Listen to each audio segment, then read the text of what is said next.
What's up, everybody? Welcome back to another episode of Day One Radio right here on Live Hip Hop Daily. As always, I'm your gracious co-host, Maurice Garnett, and I'm joined by my man, Brandon Peters. What's going on, man?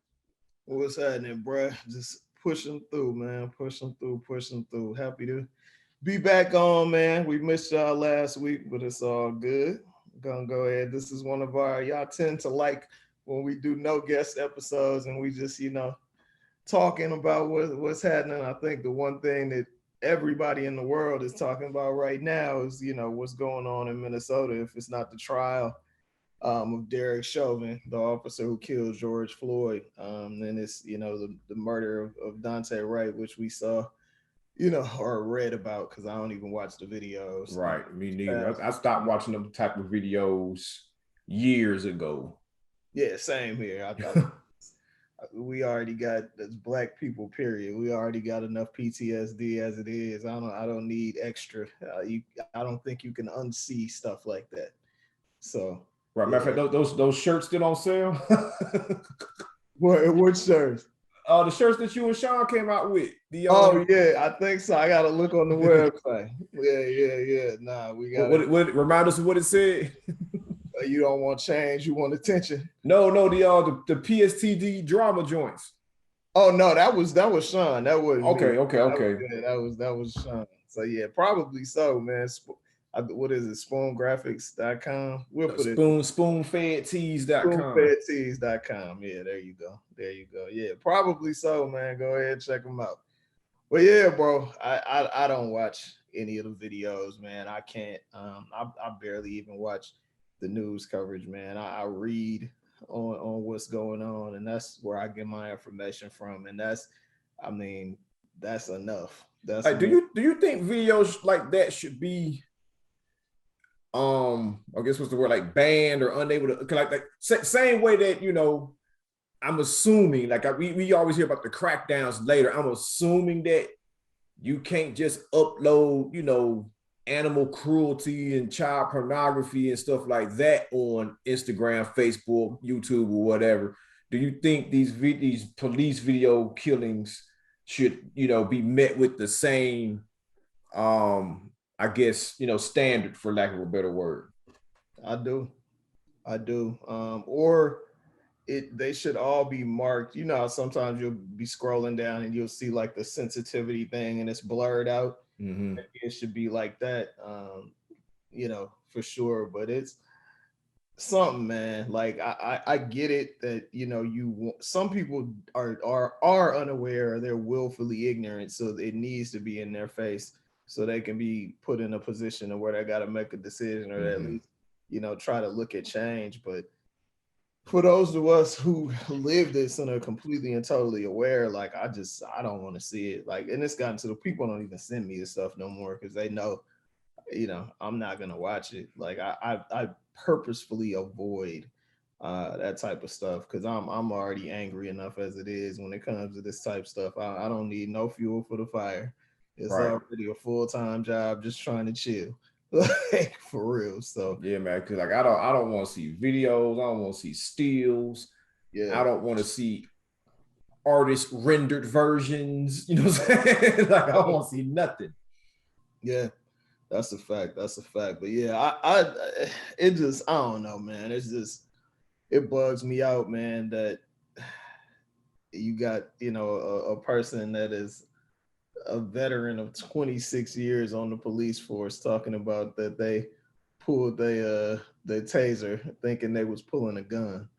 And I'm just like, and I don't know how many shots were fired. I don't know none of that because I haven't read it, so I wouldn't know. I believe it was one. It was like it was one. It was one shot, and immediately, according to like what I've read about the video, like it was like, this is what I've read. Who knows what actually happened? Like, this is what I've read according to like what was on the video. It's like she pulled out the joint after their interaction, and she was like, "I got my taser out. I'm going to tase you. Got my taser out," and she unloaded, and it went pow.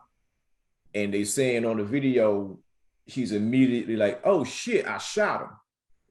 You know what I'm saying?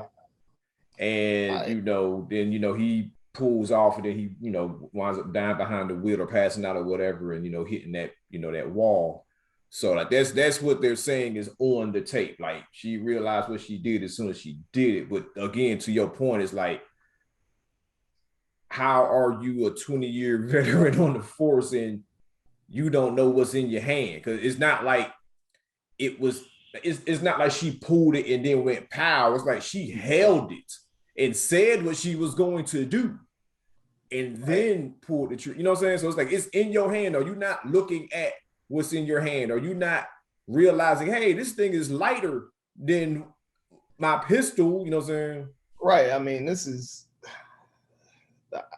I unless she was on desk duty for like the majority of those years and wasn't outside, like I don't know how possibly somebody who is a trained professional could make that mistake, especially in a situation that was not a heightened situation. It's not like the guy had a weapon. Right. It's not like she was like really nervous. I would hope she wouldn't be nervous, period, if you've been a cop for that long.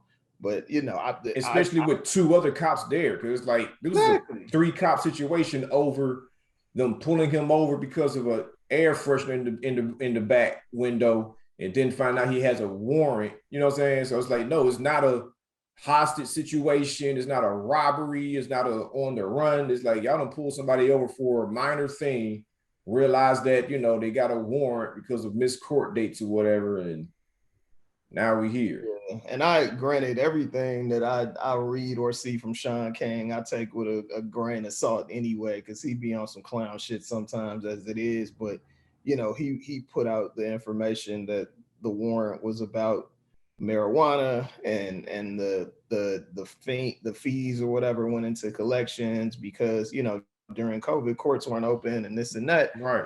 So it's like, you know, not even a violent criminal you're dealing with. Yeah, that goes into a whole nother situation of, you know, legalized marijuana, but so many Black folks still being penalized and in jail over it. But that's a whole nother conversation. But it's just like, if, you know, anyone who's ever carried, fired on their day-to-day, or even just been to a range, a loaded handgun, the weight, it ain't light. Like, right. You know what I'm saying? It's not light at all. Like, tasers are not heavy. So, you know what I mean? It's just like, yo, it just sounds ridiculous. And if people recall, you know, Fruitvale Station or whatever, the movie, but what that was based on was Oscar Grant's murder in Oakland at the Fruitvale BART station. And Johannes Messerly, his defense was the same thing. Mm-hmm. The difference is Oscar was cuffed and on the ground, not resisting. And, you know, the officer says he pulled a taser instead of a handgun. And I mean, shit, he ain't even real police. He's transit police. So it's like, I can even see that more, even though I think that was complete and total bull as well. But I can see that more than I can see, you know, this officer and that excuse. And it's just like, bro, like when you see stuff like that, they're either being trained terribly or they are being trained to say that after they do it. Yeah, because it lines up the involuntary manslaughter defense. It lines up doing, you know, a couple years and being out. Johannes Messerly is out now, been out of jail for years. And they tried to indict the second officer last year, and I think early in 2021, they threw that out. So it's just like, these people are dead, and there's no recourse other than, you know, they named the street after Oscar in front of the BART station. I still don't know how I feel about that. And, you know, obviously Dante Wright's parents have hired Benjamin Crump, which, you know, it's like, I realized that earlier today, like, 'cause I was doing some extra reading on everything, and anytime you just see his name pop up in the middle or at the end of the article, it's like, the family has hired attorney Benjamin. It's like, why? Like, why? Like, this man's track record is terrible.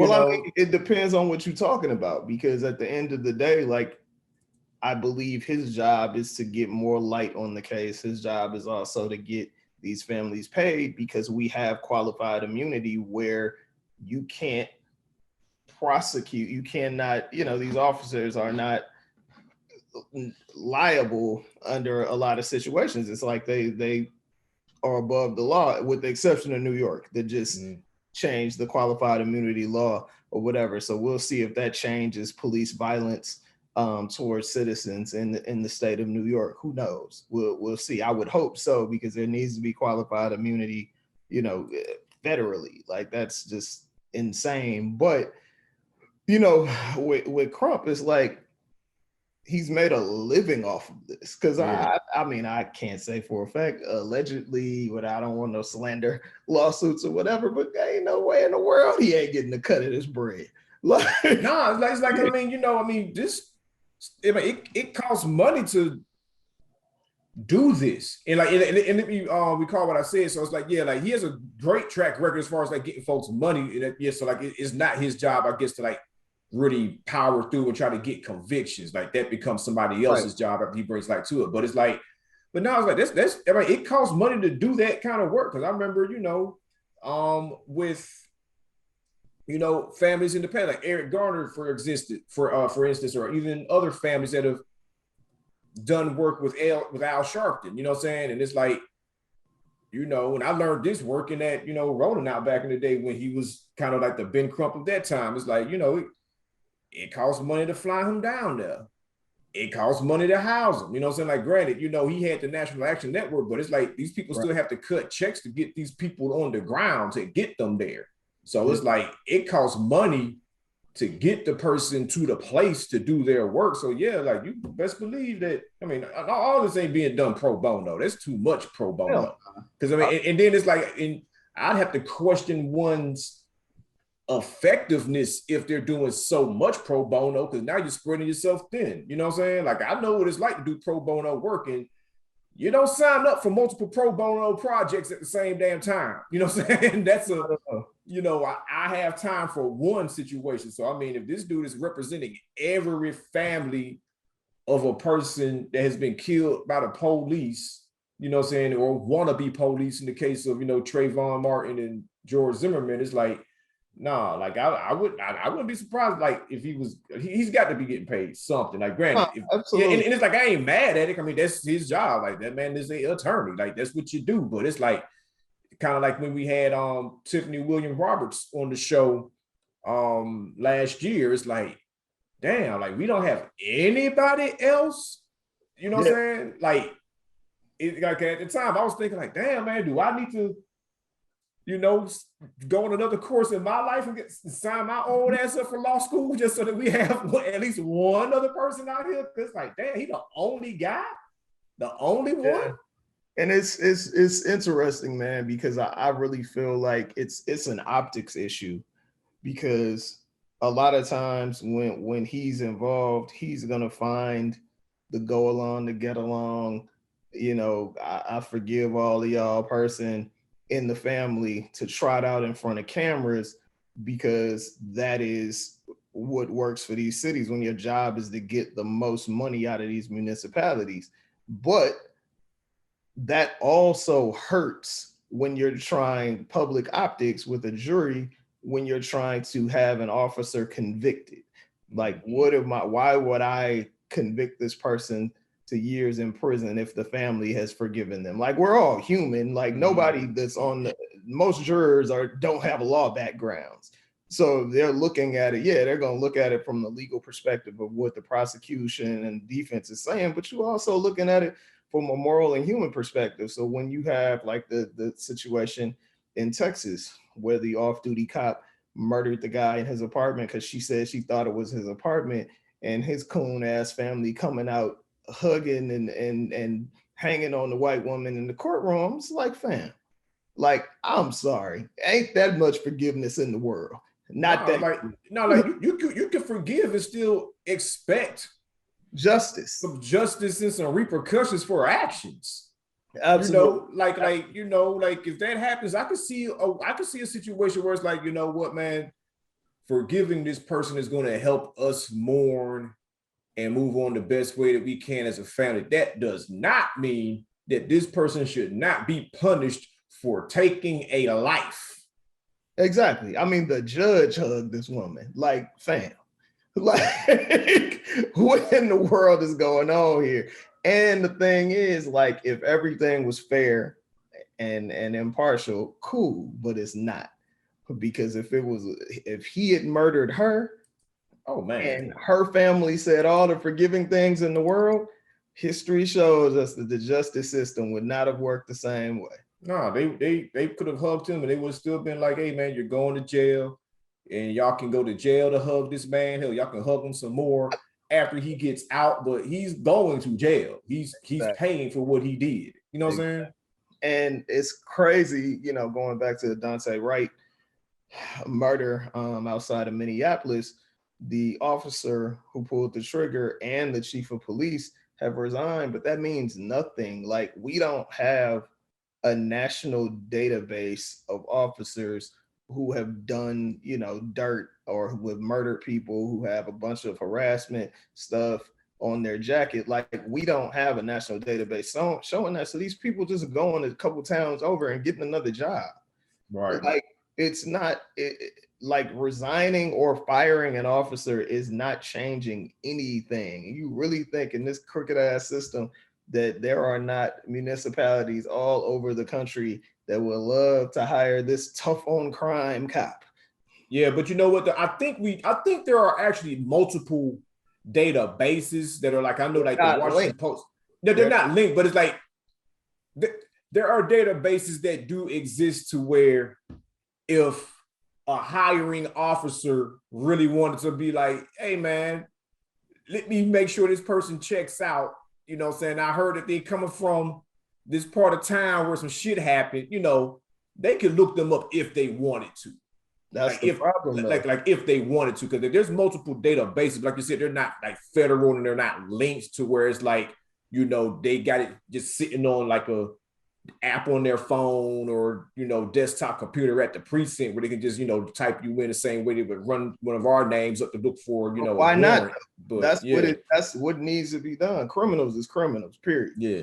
If you out here shooting unarmed people, you out here stealing from people, you out here harassing women, you out here putting your hands on people unjustly, it needs to be in a database. Yeah. People need to easily, it's just like if somebody in your neighborhood is a child molester or a child predator, you can easily look them up to see who in the neighborhood. So dude, that shit's so easy to find that I know who's around and I'm not even looking for them. Like that shit goes up, like it pops up on my damn Experian credit report. You know what I'm saying? I get more alerts about sex offenders than I do about my credit report changing. You know what I'm saying? Yeah. Like I'll get an alert, hey man, it went up, it did this or that. But it's like, nigga, every day I'm getting some, hey, sex offender has moved in within, you know, 30 miles of it. But that's good though. If you got kids, you need to know who's around. Definitely. But yeah, we need the same for police.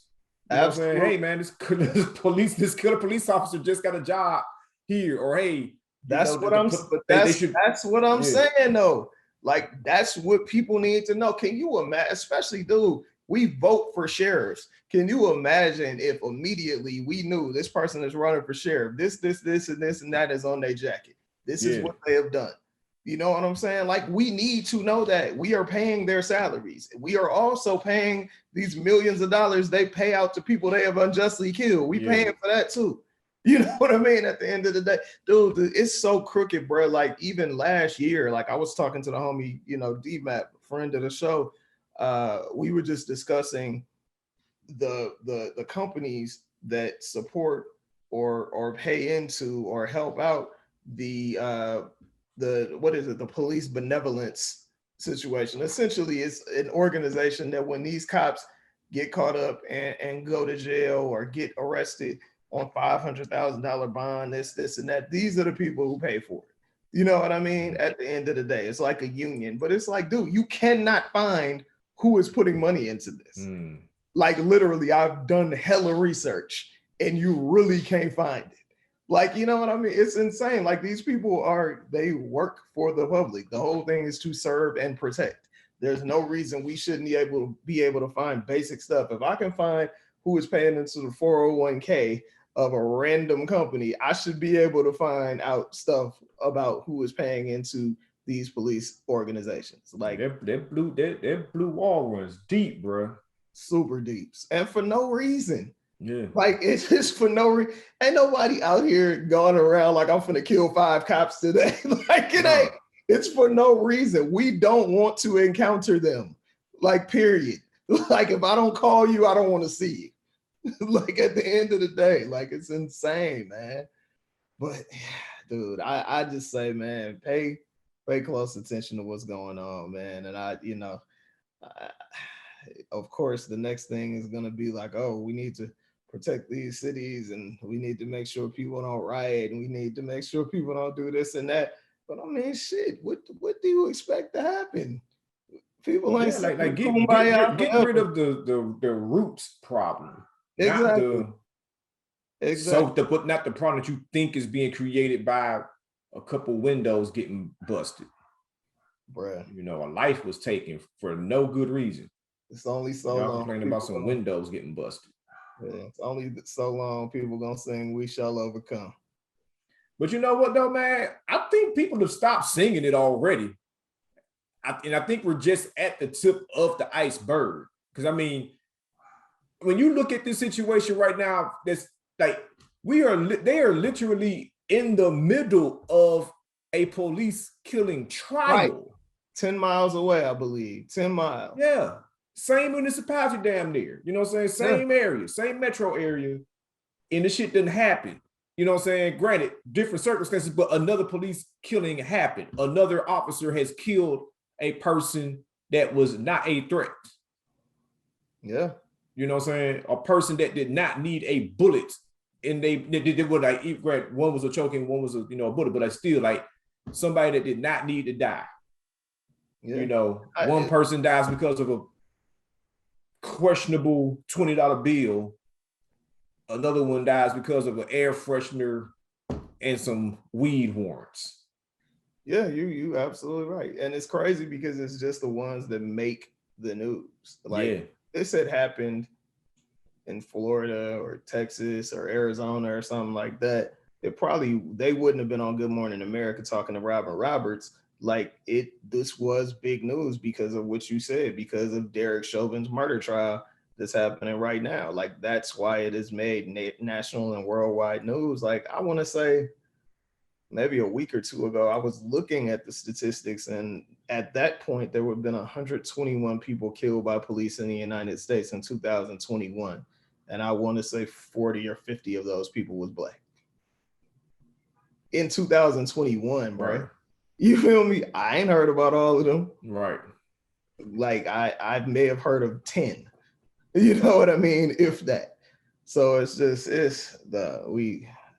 something got to change, bro. And I don't think that change is going to come from a bunch of go along to get along shit. But you know, I think people are. I think we're at the tip of the iceberg of the. I think we're at the end of those. We shall overcome days, because when you think about it, like that is so, like it's damn near like ancient history. Like, granted, you know, marching and yelling in the street is still here. You know what I'm saying? But yeah, just that idea of it's like that is actually ancient history when you think about it now. And there's at least one generation of people that have absolutely no connection to it. We still might have a little bit of connection to it because, you know, our parents were present for it. Yeah. But, you know, these people that are like 21 and under, you know what I'm saying? Or people that are young enough to have their introduction to this bullshit be Trayvon Martin and seeing that unfold. Yeah. Like there is no we shall overcome for them. They're like, oh no, this shit on. So it's like I think we're at, you know, we're nearing the end of that. You know what I'm saying? And I do think we are seeing a lot more people become more organized and take more action. You know, whether it's, you know, something like, you know, granted they have questionable motives, but, you know, organizing to the levels of a, you know, Black Lives Matter, Tamika Mallory, that kind of stuff, you know, or your more grassroots things, or like I said, I keep shouting out, you know, Tiffany Williams Roberts, like people that get into law and try to make things happen. Like we're seeing a generation of people where it's like, damn, man, the only thing, the best thing for me to do is to take action. This singing in the street shit is not doing nothing. Like, you know, and like, granted, you know, we're neither one of us are fans of, you know, Hillary Clinton, but I do remember one thing that she said to some people back, I think it was around the time when she was running, and, you know, it was some black folks, you know, they were talking some shit to her. They were just like, Hillary, what do we do? You know, all these things keep happening to black people. What can we do? What can, you know, just damn, they're on some old, please help us type shit. And she was just like, yeah, you can't change minds or hearts. You got to change policies. Yep. And I was like, hey, you said a word then. You know what I'm saying? It's like, you know, like that's real. She's like, hey, man, bro, like, she was pretty much like, hey, bro, this crying in my face ain't going to get you a damn thing. Y'all got to change some policies, you know, because you ain't going to change nobody's heart or mind. And you know what I'm saying? You got to change the policies. The only way you change policies is by hitting them in pockets, man. Yeah. That's the only way you change policies at the end of the day, man. It's crazy, man. But, you know, unfortunately, this ain't going to be the last conversation that's had about it. Damn sure wasn't the first, man. But something has to be done, and I am thankful that, you know, people, especially young people, have gotten off this I don't see color shit and realizing what reality is. Yeah. Like, they definitely see color, and they seeing color in a clear way, because, you know, they're not like, oh, I'm not racist, I don't see color. Like, no, we definitely see color. We see difference. That don't mean we need to be at odds, but we do need to know that we have differences between each other, and, you know, whatever. And we also need to recognize who's the common enemy out here. You know what I'm saying? You know, and speaking of which, have you started watching that HBO documentary yet? The Exterminate All the Brutes? I saw the homie Keenan posted. Yeah, that's what made me go watch it. Man, it's only 4 parts. Yeah. And dude, episode 1 got me like on some old, bruh, if you white and I don't already know you, or I don't know you by name, it's like, or know something about you already, bro. That hey man, that is some shit, bro. Like, it is some shit, because it's by the same director who did the James Baldwin I Am Not Your Negro. Oh, you know okay. And that's one of the best documentaries I've seen. Yeah. So it's his work combined.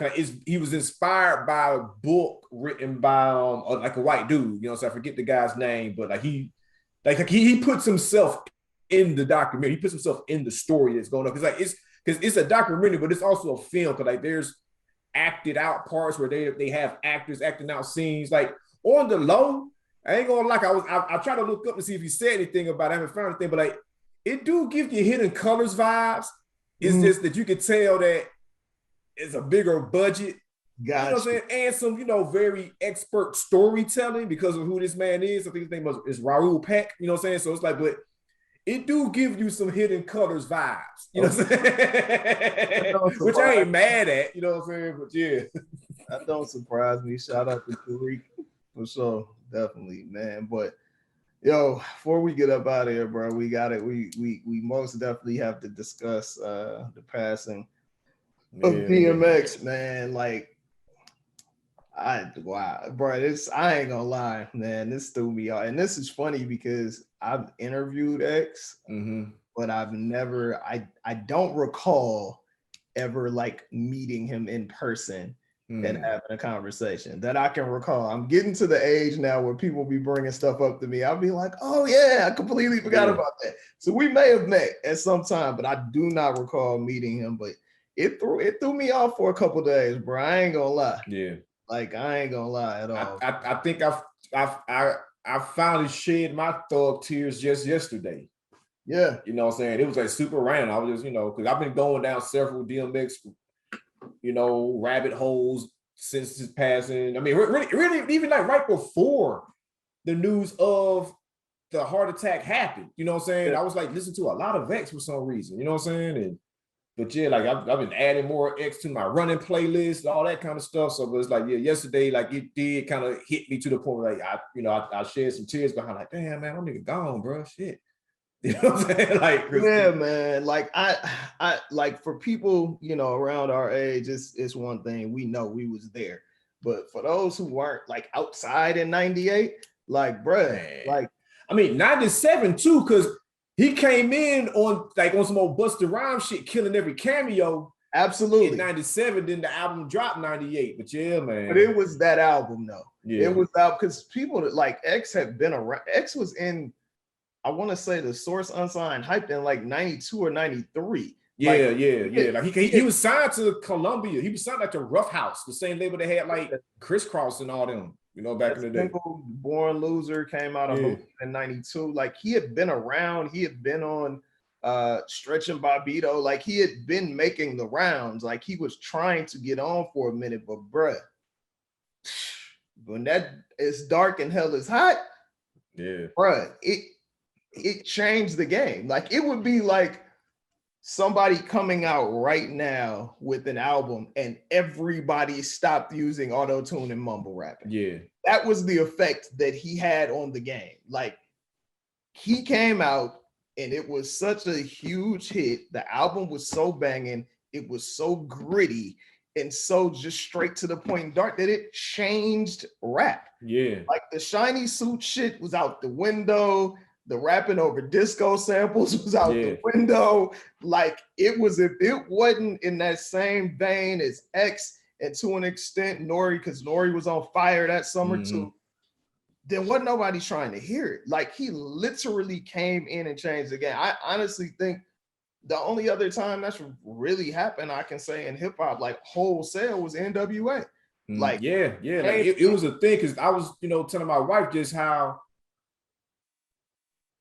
when you sit back and think about certain things that happen, I'm just so grateful that I was there to see it and see it and experience it. Like not be like, oh yeah, I was 6 years old when it happened. Like no, nigga. Like I was outside, coming of age, experiencing it. You know what I'm saying? Absolutely. Like that was a thing, bro. And even at the time when he came, it's like because hip hop was still very much reeling because like Pac died in 96, Big died in 97. So hip hop, like granted, Puffy was out there killing shit, Mace, all them, you know what I'm saying? Like hell, Master P, like stuff was moving along, but hip hop was still kind of just reeling and kind of just thirsting for that person that everybody liked. Because there were people that did not like Master P and No Limit. There were people that did not like Puff Daddy. There were, you know what I'm saying? So it's like you had these stars out there, but with DMX, it was like undeniable.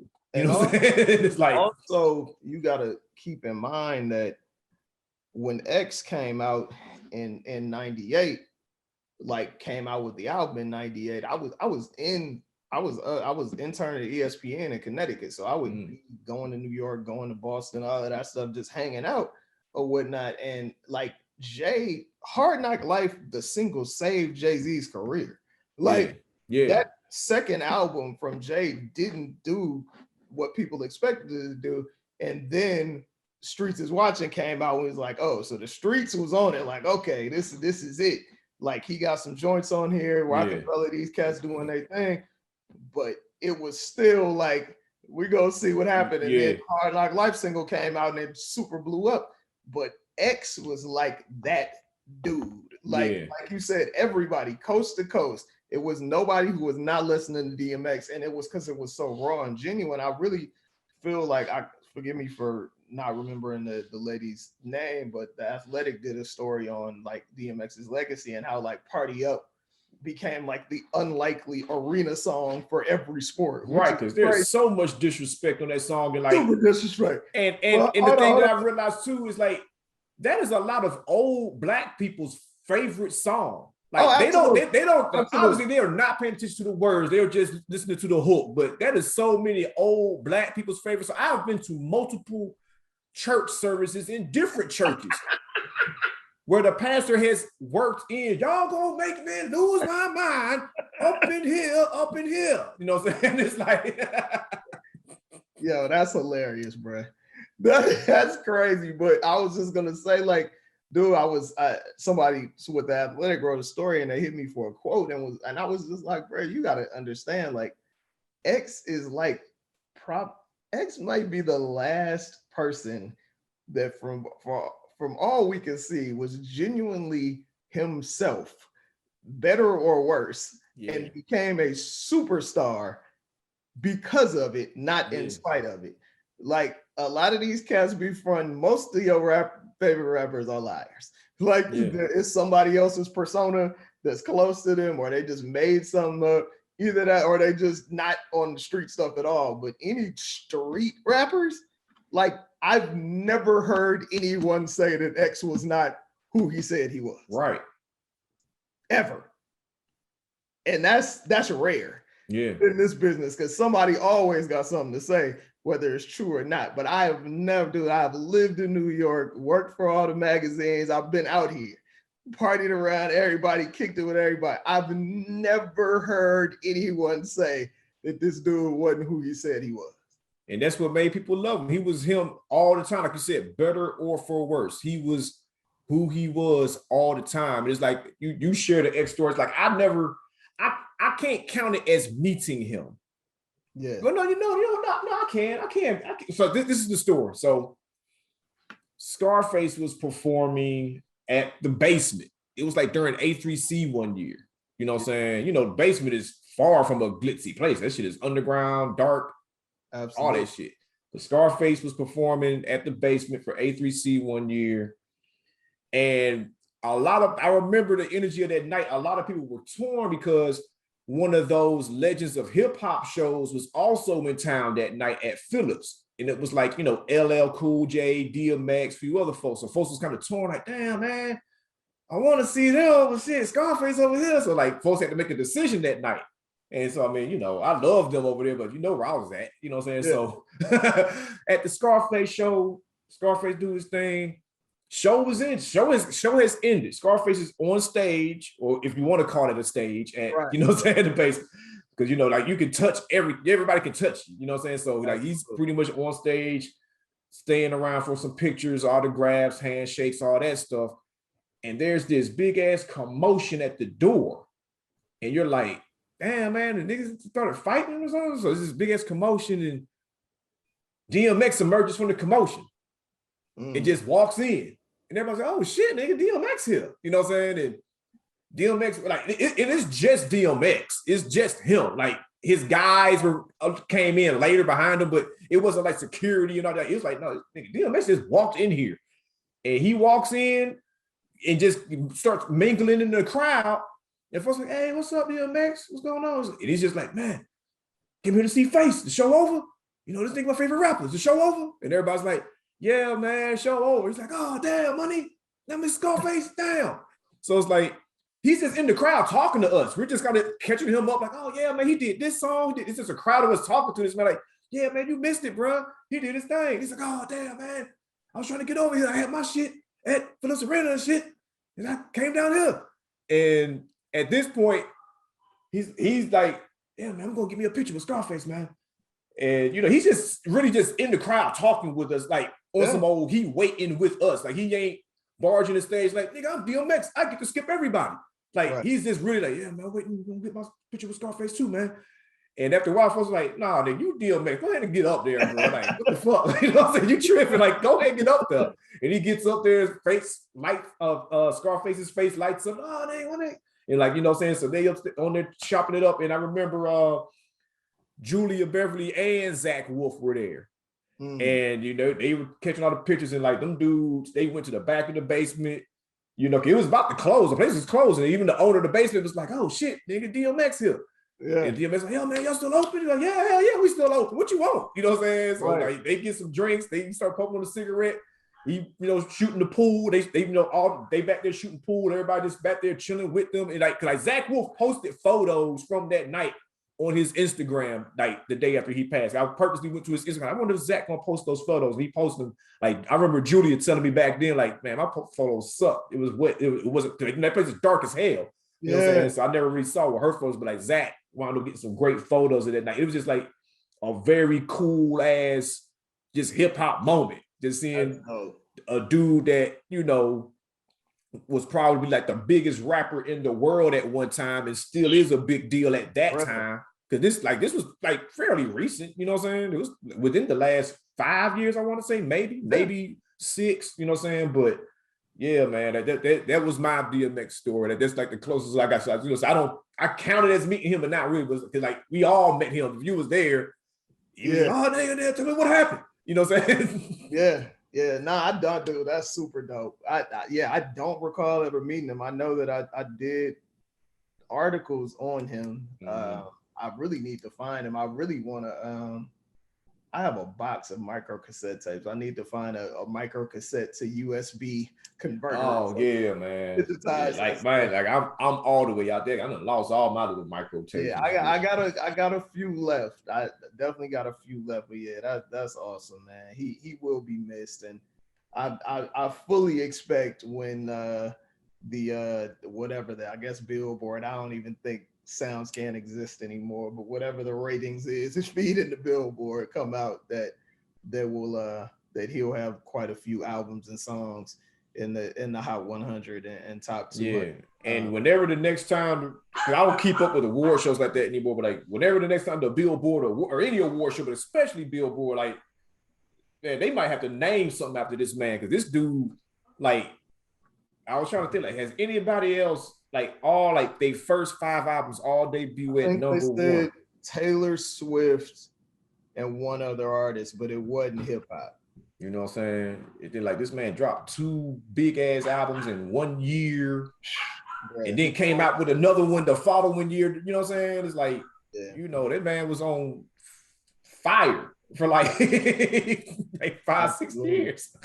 Absolutely, man. Absolutely, dude. He will definitely be missed, man. Prayers go up to his kids, man, to, you know, his wife or ex-wife. I'm not even sure if they ever got divorced or whatever, and just everybody that loved him, man, everybody that was close to him, man. We definitely, you know, and nobody knows what happened. People, I hate that people jump up and say, oh, substance abuse, or he took that, but man, we don't. That's all stuff saying he took the COVID vaccine. It's like, man, we don't know what happened, man, and it's for nobody to even speculate. All we know is some children lost their father, man, and hip hop lost, you know, one of our brightest shining stars. So, you know, prayers definitely go out to everybody. And speaking of the COVID vaccine, would y'all please people stop asking strangers whether they're gonna put a vaccine in their body or not?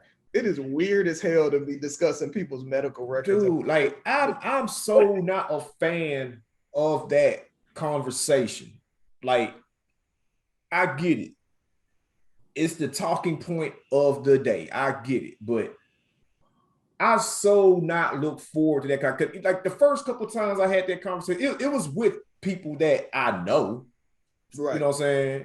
That I know and respect. So I wasn't too taken off, because like, hell, like, we all know what we've been living in for the last year, and and it was usually asked in the context of, you know, great, nigga, you might be able to come on my patio now, you know what I'm saying? or just, you know, just like this shit like that. It wasn't like no prodding question, but yeah, after 1 week of that, I was like, yeah, I don't want to talk about that with anybody.